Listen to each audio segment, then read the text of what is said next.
Absolutely, and I saw a great video that inspires me a lot. If ever I'm having a bad day, that failure is the secret to success, is it not? Well, I've always had an attitude, and this may sound ridiculous. I always surrounded myself in my working years with people that I really felt were better than I and could do the job better than me, because I had the confidence that if they were good, they would make me look even better. And they did, and they went on to their own successes.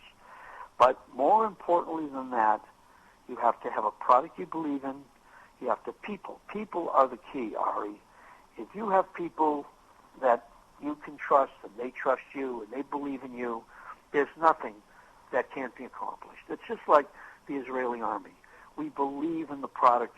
We believe in what we have to do, and that's what you must do. Well said. And a few more questions. I got to get Go ahead. I'm going nowhere. Well, again, it's a real pleasure and a privilege to have you on, and I want to get into the cellular technology that you were somewhat involved with, a great innovation that if in Israel, I believe it's 1 out of 4 people have cell phones. That's probably low. It's probably more 2 out of 4, or 1/2. But cell phones, obviously, all over the place. A man named Bob Block and myself formed the thing called alliances, and we were able to get a lot of people who had limited funds licenses in the cellular industry in the United States in the embryo days. And it was my belief that eventually, and this was my belief, I spoke at it at conferences some 20 years ago, that eventually the cell phone would replace the antiquated dial phone and the long line and poles. And it was true. To prove that, I went out and got licenses literally all over the world. I worked in 52 countries, Ari. And among the places I brought cellular to was the former Soviet bloc. And I secured quite a few. I had a little company called SS Technology, stood for supersonic. Anyway, so we were SST. And we were over in Russia, and I got quite a few licenses, and we were doing very, very well. And I had a company, and we spent quite a bit of money. We were building the cellular systems. In those days, it was 450 megahertz. Today, they're 800 and 900 because at that time, the military operations used 800 and 900 megahertz. And it was easy to do cellular in Russia, especially in Siberia, because the pine needles were great conductors as antennas. And so with that in mind, we went over there and we built a superstructure. We're ready to go. And then I came back to have a board of directors meeting and said, Shelly, it's time to start selling to the consumer because you've spent, a lot of money in the millions. I said, okay. So I went back and I took out ads in the English-speaking papers plus Pravda.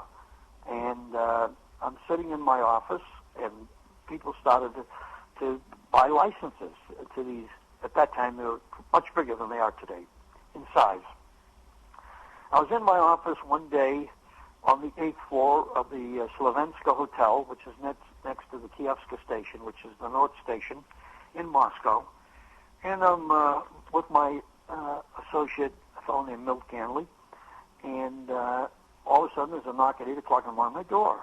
And 2 guys walk in, and they were built with no necks, and it was right out of a foreign intrigue movie. They had leather jackets, actually leather coats, and they were tied with leather belts, and they said, Mr. Saltman. I said, yes. They said, well, we're your new partners. And I said, you're what? He says, well, he says, we would like to be in the cellular business. I said, well, you're welcome. I said, and I was thinking to myself, boy, this is a way to get out of it. I've spent all this money. Maybe they can take part of the cost. I said, well, I can go back to my board of directors in the United States where I have partners, and we'll give a proposal. You can give us a proposal. He said, no, you don't understand. We have a proposal. I said, what's that? He says, we're your new partners. I said, well, you said that. What do you mean? You will get 10% and work for us. We give you salary, and we will own 90% and have the profits. I said, well, that's not fair, is it? Makes no difference fair. This is Russia. You want to do business? Pizza Hut is our partner. McDonald's is our partner. Baskin Robbins is our partner. I said, well, can I have a few days to go? All right, 48 hours, we'll be back. So I turned around to Milt, who had been through the wars working for the United States government. He said, what do you think? He said, I think we get out of here. I said, wait a minute, why don't you go down the hall? I walked down the hall. There was a nice kid named Bob Olson, young, well, we were all young in those days, young American businessman who had brought computers and Xeroxes and faxes, machines to hotels all over Russia. He was the first. And I said, Bobby, and I told him what happened. He said, oh, he said, that's nothing. Don't be frightened. They said the same thing to me about 7 months ago. I said, okay.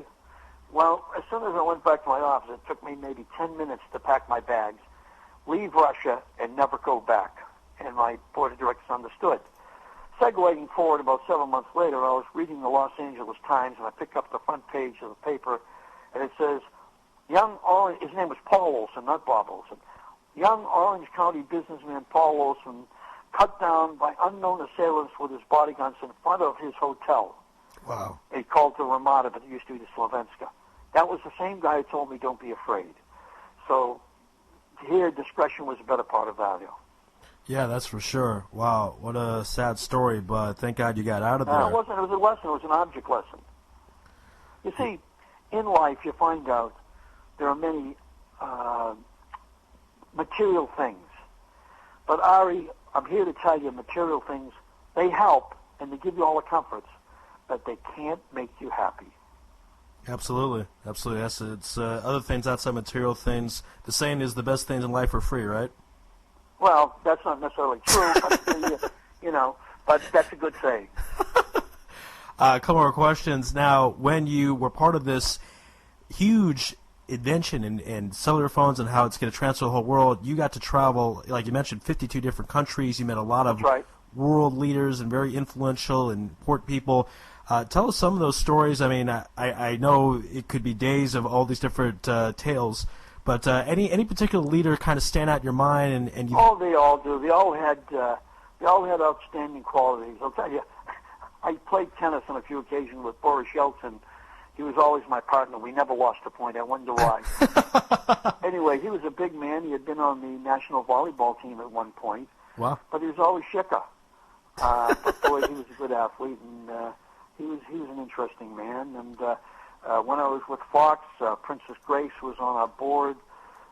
Princess Grace from Monaco, the former Grace Kelly, who had been a beautiful, beautiful actress who eventually died in a car crash all too soon. But I was her guest at the palace on a couple of occasions. She was warm and very, very nice. And probably, the man I liked the most of people in politics, of course, was my Uncle Tipley, is number one. But the man I enjoyed most in the United States in politics was my late friend Jack Kemp. Jack ran for vice president under Bob Dole. Yeah. But he himself would have been he was a great athlete. Right. Came out of Occidental College by way of Fairfax High School, which at the time was literally a Jewish high school. He used to call them. In fact, he told me that one of the ways he worked his way through school, he was the Shabbos Goy. No, he was. That's exactly right. He had a lot of Jewish friends whose mothers and family were Orthodox, and he would go over and he'd put on the lights and light the fire and everything else on the weekend. But there have been a lot of people. But you know what I found, though? Even with the leaders, small, big, world, well, look at right now. There's a man that's helping Israel out. Was my boyhood friend, Sheldon Adelson. Right. He's become a very powerful man, and he's done very well. And I know his strength and his desires to help Israel are very, very strong. And he's done a lot of things with the Holocaust Museum here in Washington and in Boston. And in addition, he has been very big in what is known as the Birthright expedition. Are you familiar with the Birthright when it comes to Jewish kids in relation to Israel? Absolutely. I went on Birthright about 10 years ago. Oh, you went on Birthright? Yes. Yeah. Yeah, so big I have two beneficial. granddaughters who are thinking of it right now, and we have a son and his wife who might be doing Aliyah. So, Israel is very, very important in our life. Those are 10 of the greatest days of my life. I still have very fond memories of it. So Birthright's unfortunately, it's only 10 days, isn't it? Yeah, that's right. Now, let me ask you a question. What made you finally emigrate to Israel? Well, it's something I want to do for a long time. Birthright certainly had an impact on that decision. Also, I went with my family when I was 15. I was here for a month and really, really loved it. And my family actually lives here now, thank God. So It was just, that's nice. yeah, very, very Now, you fortunate. have brothers or sisters back in the United States? No, all my family is here. My brother lives here. Mazel tov. That's good. Yeah. Reminds me of a story, Ari. Sure. If you have a moment. Yeah, of course. So this little old man would go to the Wailing Wall in Jerusalem, and for like 60 years he would pray. For 60 years he would pray. Finally, CNN heard about him here in the United States. Said, "This is amazing. This is amazing." They'd go to him, and let's see if we can interview him. So they'd go to him and say, he was sure enough, they watched him, and there he was. He's davening. He puts on the tefillin, and he davens in the morning, he davens at night, and finally, Wolf Blitzer, the announcer, goes over to him, and he said, "Sir, can I talk to you?" And he says, "Yes, certainly can." He says, "Well, sir, what is your name?" He says, "My name is Marvin Shapiro." "Well, Mr. Shapiro, is it true that for over 60 years you have been praying at the Wailing Wall?" He says, "Absolutely." He said, "Well, what do you pray for?" He says, "Well, I pray for peace among the Arabs and the Jews. I pray for health for my family. I pray for growth." He says, "After 65 years, what have you learned?" He said, "Well, I've been praying to a wall. But you know something? If I pray long enough, I may see that wall move." So that's my motto, optimism. Absolutely. And was there a particular characteristic or characteristics you knew or you saw between all the leaders that maybe they were all optimistic or they were all hardworking or persevered? What were some of the similarities that you noticed between these world leaders? Egomania. Egomania, okay. No, seriously. Part of what drives all of them is their belief in themselves. Now, egomania can be good. It can be bad if controlled. But they have to believe in yourself. Just as to be happy in life, you have to like yourself before you can like anybody else. It's been a huge honor and a pleasure to have you on. I can't thank you enough for being on. Anytime you want to come on, you're more than welcome to. It's been a true honor to have Mr. Shelly Saltman on Israel Sports Radio today. Ari, finally, may I say a big gesund and shalom.